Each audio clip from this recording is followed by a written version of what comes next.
65! What?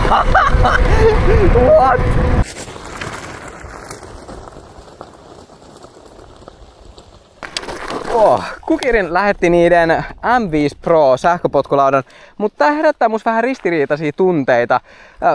Mä kerron niistä vähän tarkemmin tällä videolla, tutustutaan vähän tän sähköpotkulaudan spekseihin ja käydään sitten pienellä ajelulla, missä mä vähän sitten fiilistelen tätä, että millaisia ensikokemuksia tää mussa herättää. Mä oon harrastanut sähköhärveleitä vuodesta 2014 asti ja nämä viimeiset 5 vuotta mä oon jakanut mun sähköhärvelikokemuksista videoita tänne YouTubeen, joten laita ihmeessä kanavaa tilaukseen, niin pääset näkemään lisää tämmöisiä arviointeja ja testejä näistä sähköpotkulaudoista myös. Aloitetaan nyt heti ensimmäisenä näistä spekseistä. Takalta löytyy 1000 wattin moottori, missä tulee noin 1200-1300 wattia piikkitehoa. Se tuntuu ihan kivalta kyllä, kieltämättä. Tuossa kun mä kävin vähän ajelemassa, niin se tehon määrä on semmonen aika tasainen, mutta ei mitenkään, tällä ei kyllä polteta nakkia ainakaan, että se alkukiihtyvyys on suhteellisen rauhallinen sit loppujen lopuksi, mutta ottaen huomioon nimenomaan vaikka kaupunkiajot tai jotain tämmöistä vähän kevyempää maastosettiä, niin ei sen tarviikaan olla mun mielestä sähköpotkulaudassa niin hirveän ärhäkkä. Että tässä on aika hyvin kuitenkin tullut se ajofiilis on nimenomaan tosi helppo. Tuoltahan löytyy siis 48 voltin 20 amperitunnin akku ja se tuottaa siis 936 wattituntia akkukapasiteettia. Eli se tarkoittaa sillä 2,5 amperin laturilla niin kuin tyhjästä täyteen latausaikaa noin 8 tuntia. Eli tämmöisellä akkukapasiteetilla mä sanoisin, että varmaan toimintaisella, että se voisi olettaa niin kuin 50 ja 70 kilometrin välillä. Riippuen tietenkin minkä painoinen kuski on ja kuinka kovaa sä ajat ja ylipäätänsä missä päin sä ajat. Et ne kaikki vaikuttaa toimintasäteeseen aika merkittävälläkin tavalla. Mutta tällähän on yllättävänkin mukava ajaa, koska siis tossahan on aika iso dekki. Se oliko se 22 senttiä leveä ja 55 senttiä pitkä. Eli siinä on niinku oikeesti aika hyvin tilaa liikkua, mutta tää tuo ehkä mut siihen tän sähköpotkulaudan suurimpaan kompastuskiveen. Eli toi dekki ei oo vesitiivistetty ollenkaan.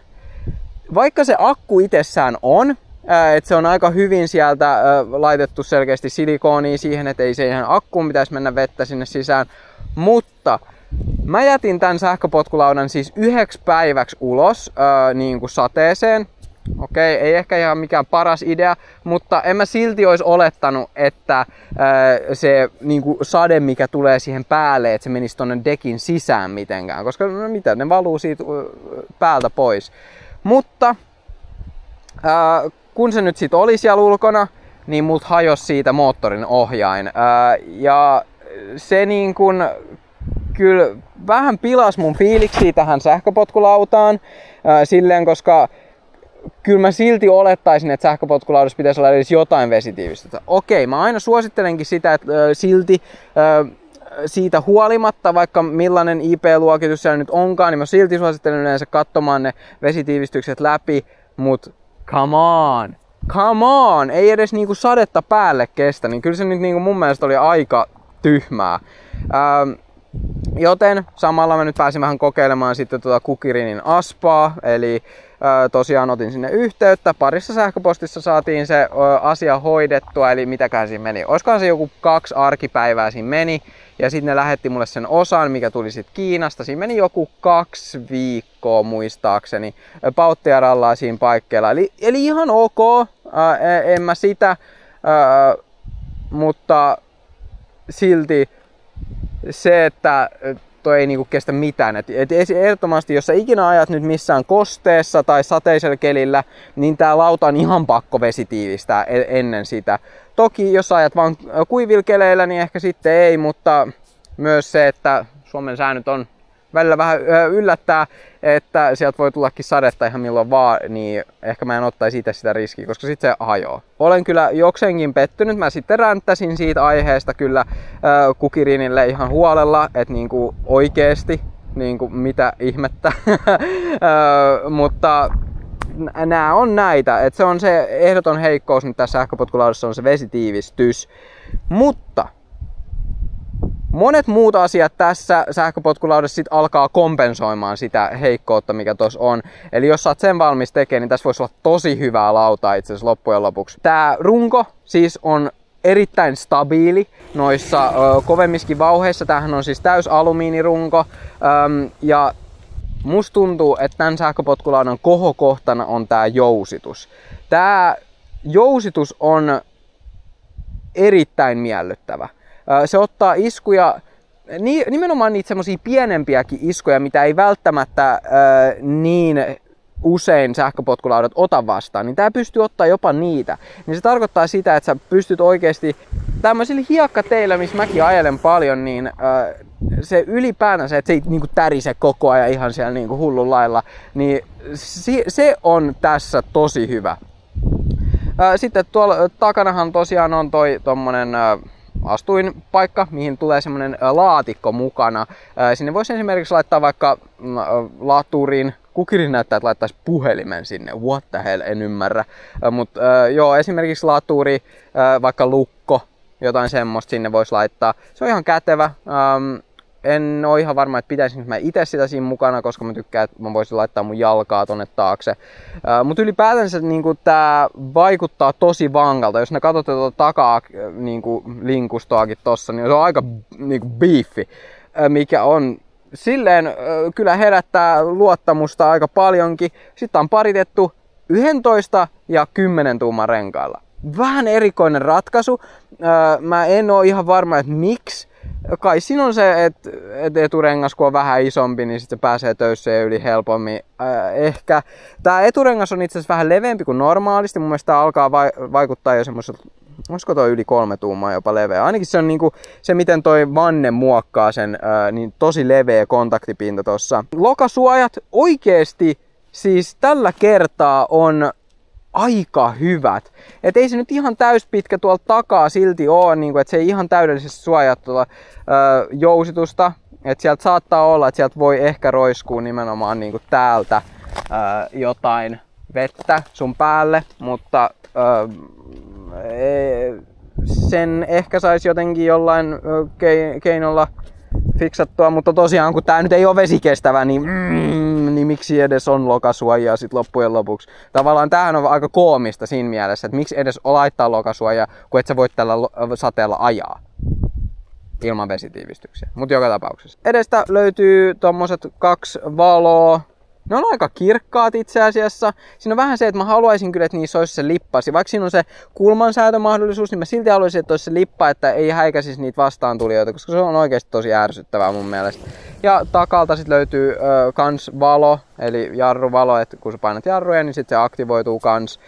Siitä mä tykkään kaupunkia, jos nimenomaan tosi paljon. Sitten tuolla on toi Kukirinin tyyliin tommonen kirkas selkeä näyttö, mistä on helppo lukea. Et vaikka tässä on vilkut ja ne niinku näkyy, mutta niinku en mä tiedä siis.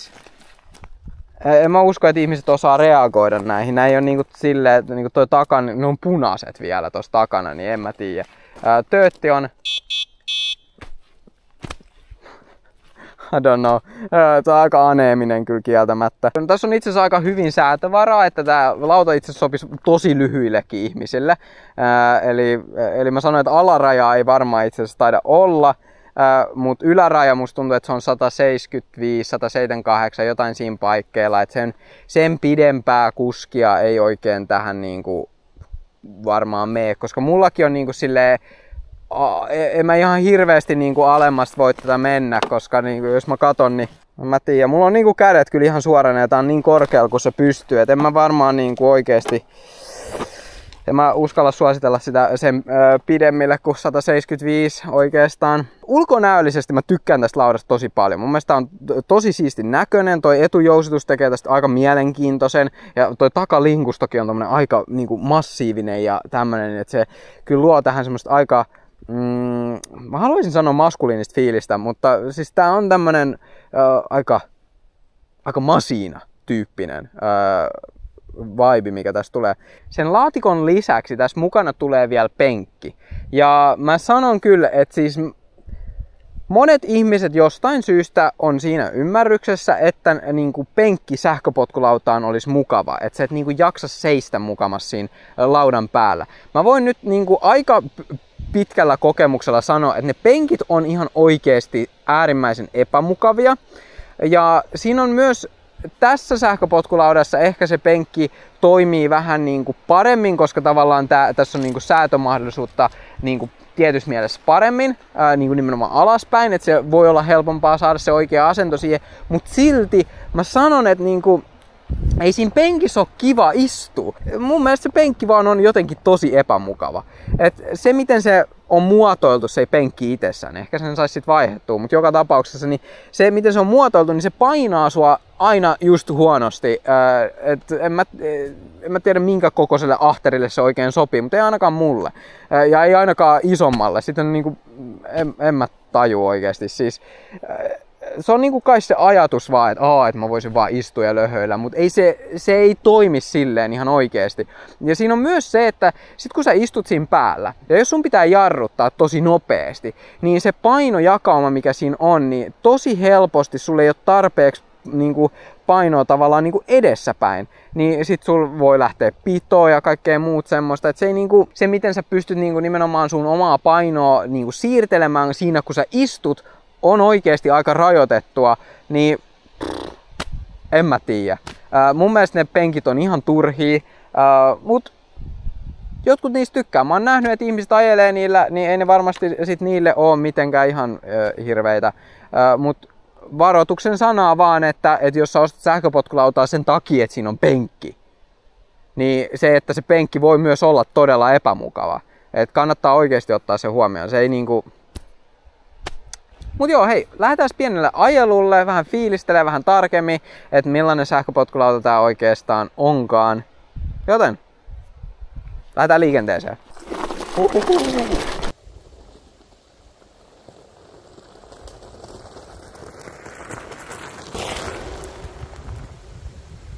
Vaihteethan menee silleen, että ykkösellä toi menee noin 17 kilsaa tunnissa, kakkosella menee noin 30. Mitä se näyttää? 32, 33, suurin piirtein siinä luokassa.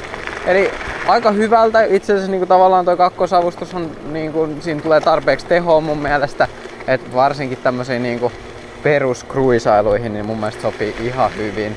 Mut mua oikeesti sit kuitenkin yllättää, että kun nää on nyt leveämmät renkaat, mitä normaalisti on nähnyt, ja ehkä aavistuksen isompaakin, kun toi nyt eturengas on 11-tuumainen, niin siis oikeesti tää rullaa aika paljon paremmin kuin noi niinku tommonen 10-tuumainen. Mä en oikein tajuu.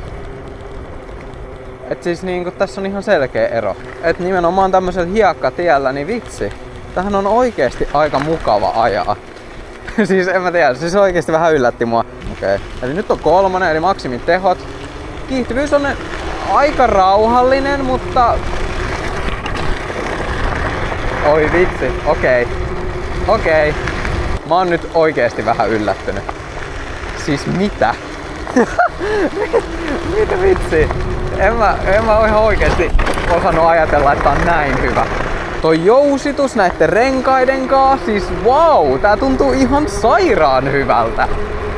Okei, siis mä näin siellä Kukirinin sivuilla oli yksi arvostelu tästä laudasta ja se oli silleen niinku, että yes, it has the best suspension.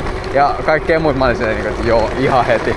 Mut niinku, it is not wrong. Siis se on kyllä mun mielestä tuntuu, että tähän hintaluokkaan niin en oo kyllä laudasta tuntenut näin hyvää jousitusta aikaisemmin. Ja siis tää on tosi stabiili. Wow. Okei, tää runkokoko on kyllä vähän semmonen, että mä sanon, että ei kyllä ihan hirveästi yli 175 voi ajaa, koska siis mulla on niinku kädet jo suorassa tässä ja mut tulee 5-5 mittari eikä tää tunnu miltään, tää on tosi stabiili. 65! What? Mitä? Siis holy shit, tää on kova! Wow! Tämmöisissä nopeuksissa ihan stabiili, ei tunnu ollenkaan, että niinku lähtee käsistä. Jarrut. Jarrut kyllä toimii. Tuossa moottorijarrutus tulee tosiaan tossa tukena kans.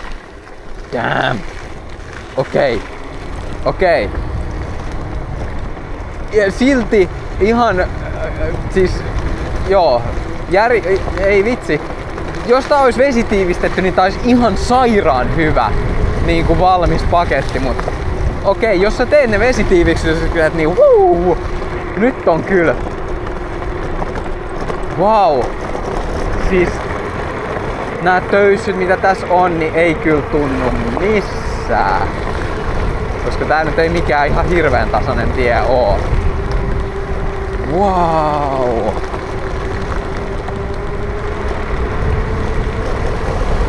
Mä oon erittäin... En mä tiedä onko mä yllättynyt. Ehkä oon mä kyllä yllättynyt, koska... Oikeesti, tää on nyt niinku... Wow. Siis, mitä vitsi. En ois kyllä ihan oikeesti uskonut, että jousitus voi tehdä näin ison eron. Ja siis tähän hintaan vielä, okei.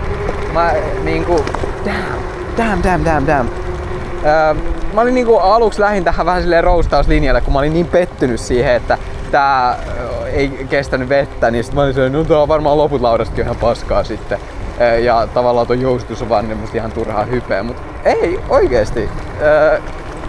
Tää on erittäin miellyttävä ajaa.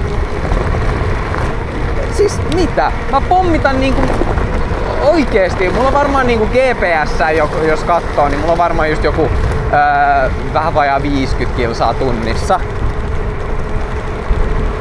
Ei tunnu missään. Ei tunnu pelottavalta. En todellakaan siis suosittele, että kukaan ajaa yli 25 kilometriä tunnissa, koska silloinhan se ei ole tieliikennekelpoinen lauta, mutta I mean, I'm just saying, it's pretty fun. Niinku. Wow. Ei vitsi.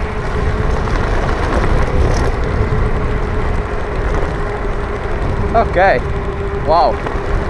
En mä lähtenyt tähän nyt sillä olettamuksella, että tää olisi ollut näin hyvä. Mä ajattelin silleen niinku, että same kuin Kirin, whatever. Mut tää on kyllä parempi kuin G2 Maxi mun mielestä. Oikeesti. Tossa on mun mielestä toi jousitus nimenomaan. Tämähän on niinku, oliks tää jotain about 100 sen enemmän kuin se Maxi. Se G2 Max, niin kyllä mä tän ottaisin mieluummin.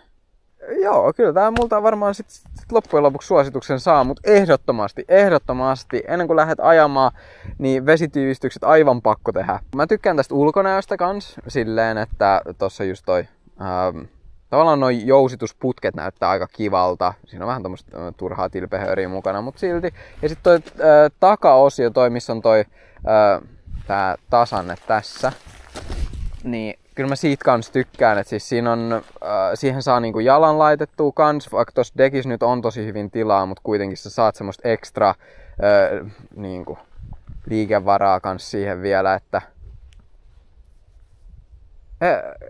Kukirin kyllä nyt oikeesti on päässyt yllättämään mut useampaan kertaan. Tää ei ole ensimmäinen kerta kun ne yllättää, mutta tää on nyt kyllä kova. 830, kun sä käytät sitä koodia BOSS20, niin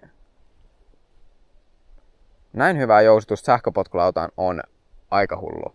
Mut muista, jos sä oot yli 175, niin en ehkä ostaisi. Se voisi tuntua, että se on tosi alhaalla siinä vaiheessa. Kiitos, että katsoit tämän videon. Ei mulla muuta oikeastaan. Tää oli positiivinen yllätys sit kuitenkin.